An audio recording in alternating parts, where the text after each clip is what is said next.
Right, we have come to our last storyteller of the night. He is a Chicago native and a retired Chicago police officer. His blog, which I cannot recommend highly enough, it's On Being a Cop, www.onbeingacop.org. It's amazing. It draws in part on his experience as a homicide detective in the city of Chicago. The blog has logged over 65,000 views from more than 60 countries. He's done memoir readings at the Irish American Heritage Center and is also a two-time Moth Story Slam winner. Please join me in welcoming to the stage, Jim Paydar!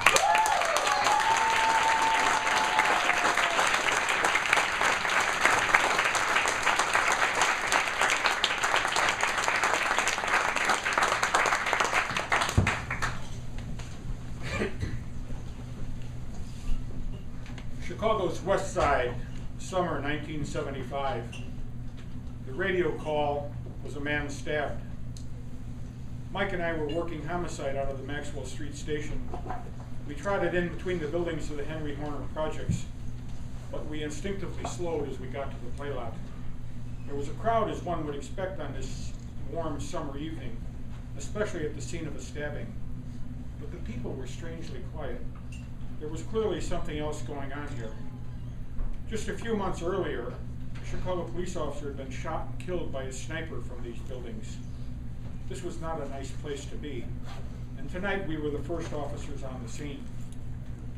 I didn't know it, but I was approaching what would become the most bizarre experience of my police career.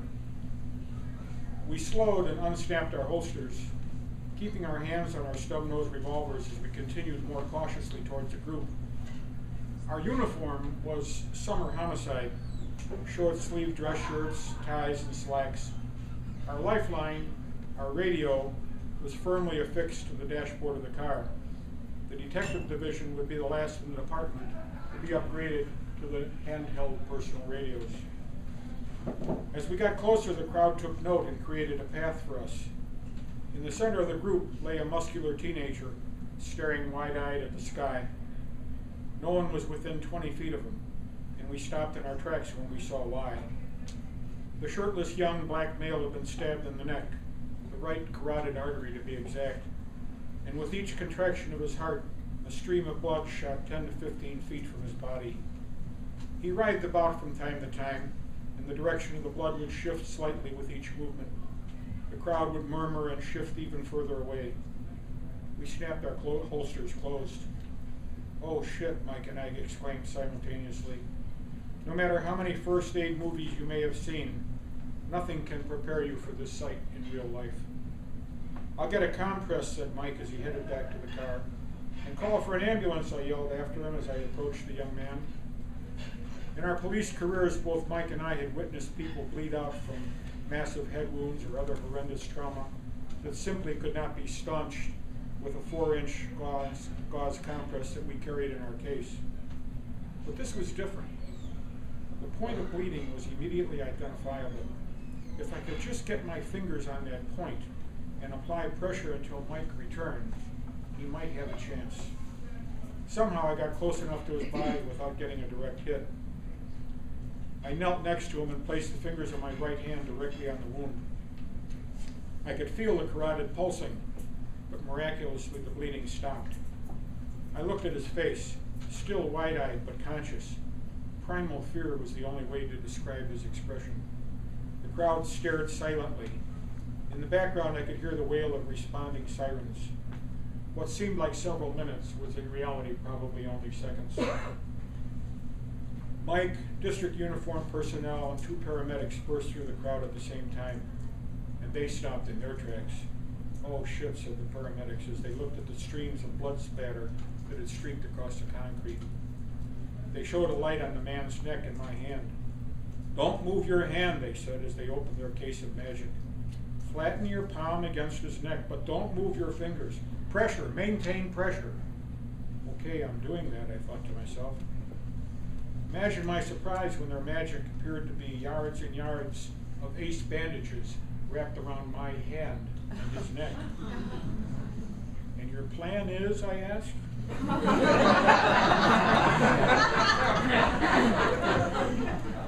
"You're coming with us," they said, "and don't move your fingers." One of the paramedics retreated to the ambulance and returned with the stretcher. In a few moments, all of us began to glide slowly toward the street. Once at the ambulance, it was apparent that I was on the wrong side for conventional transport. "You'll have to kneel next to him," said the paramedic. I looked at the heavily corrugated steel floor. Not without a pillow. "Give the pussy a pillow," said one of the with a glint in his eye. "Don't fuck with me or I'll move my fingers." Okay. Once inside the ambulance, it was all business. Their paramedics worked feverishly to start an IV and stabilize a now unconscious patient, all the while exchanging short staccato sentences with the hospital. The silent crowd had come alive and surrounded our vehicle and began pounding on the sides. "What you doing? Ain't you gonna take him? Go, go, go," they began to chant, all the while pounding on the side of the ambulance. The paramedic was still struggling with the IV. A blue and white checkered hat appeared at the sliding window on the rear door. "Hey guys, you gotta move, they're getting restless out here." "God damn it," cursed the paramedic. "Stand by, we have to move," he shouted into the radio. He climbed into the driver's seat and we sped a few blocks to a parking lot on the far side of the Chicago Stadium. "If we don't get an IV started, we're going to lose him," he said as he climbed in the back with us. "Negative on the IV," ordered the hospital. "Transport, stat." "Give me 5 more seconds," said the paramedic under his breath. And then miraculously, "Got it, let's move." At the back door of the county, my right hand and his neck remained securely fastened together. We snaked through the corridors and up an elevator to the second floor trauma unit, known simply as Ward 32. If I thought the patient and I were to be immediately released from one another, I was mistaken. The paramedics described the incredulous scene to the doctors, and they turned to me questioningly. "That's right," I said. "He was pumping 10 to 15-foot streams." "And that's where your fingers are now?" I nodded. "Don't move your hand." They started to work their medical magic. His blood pressure was perilously low, called out with a single number rather than the pair of figures we're used to hearing. 60. Then, a few moments later, 55. Pulse was rapid. There was no breath sounds in his right lung. They couldn't start their own IV, and the one started in the parking lot of Chicago Stadium was now being used to push a unit of blood, while they started a cut down in his groin to provide for more rapid infusion. At any given moment, there were 6 or more persons working on him. The medical terms being thrown about by the doctors and nurses alike sounded like a foreign language to me.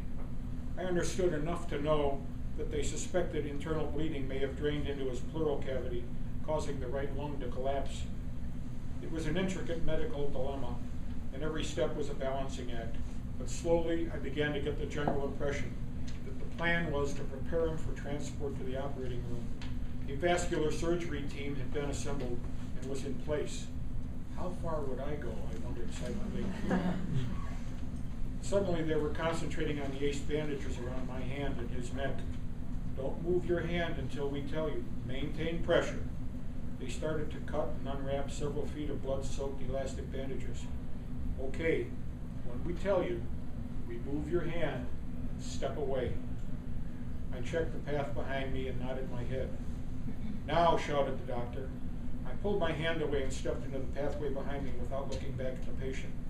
We had been joined together for well over an hour. As I flexed my hand and elbow, he and his gurney were disappearing out the door on the way to the OR. I found a wash station at the back of the trauma unit and scrubbed with a hexachlorophene-impregnated sponge for several minutes. While I was drying, Mike appeared at my side. "Where's that 4-inch compress I sent you for?" I said with mocking. "Go fuck yourself."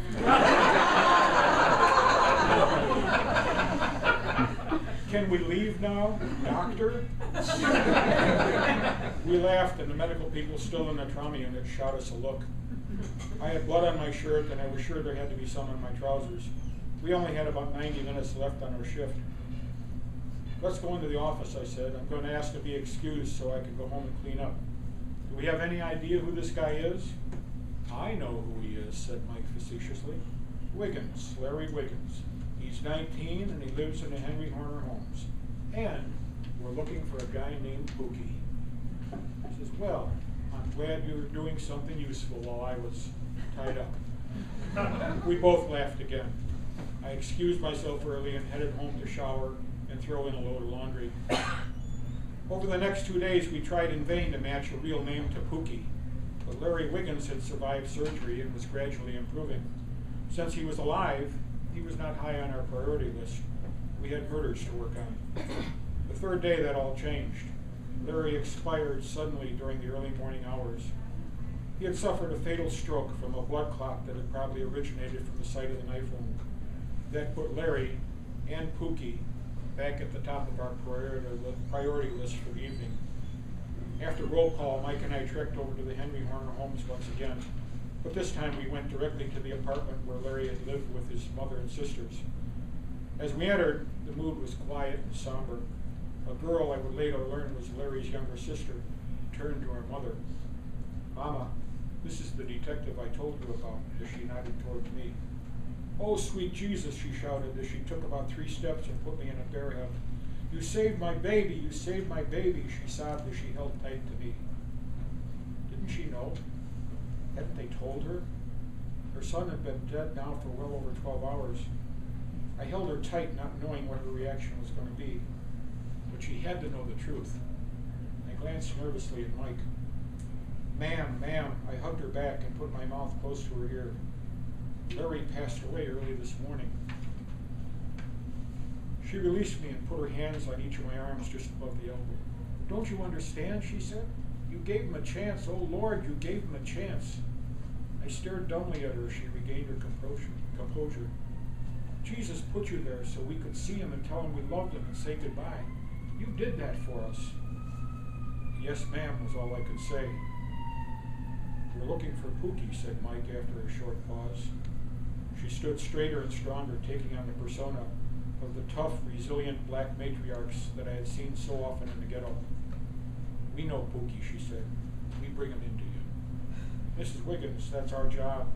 We don't want anything to happen to you or to Pookie. She smiled indulgently, I thought. Pookie's mama and I, we bring him into you.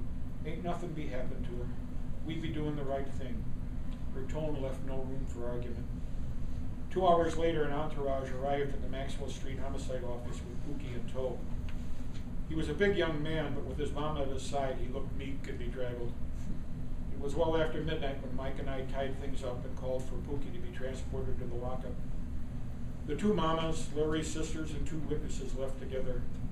Everybody's lives had changed in the past few days, but the mamas walked out arm in arm, solid and straight. In a very real sense, they had each lost a son to ghetto violence, but no pair of mothers ever appeared more resolute in adversity. I should have felt good. Investigation, arrest, a cleared homicide, but in one way it was a hollow accomplishment. I hadn't really saved anybody.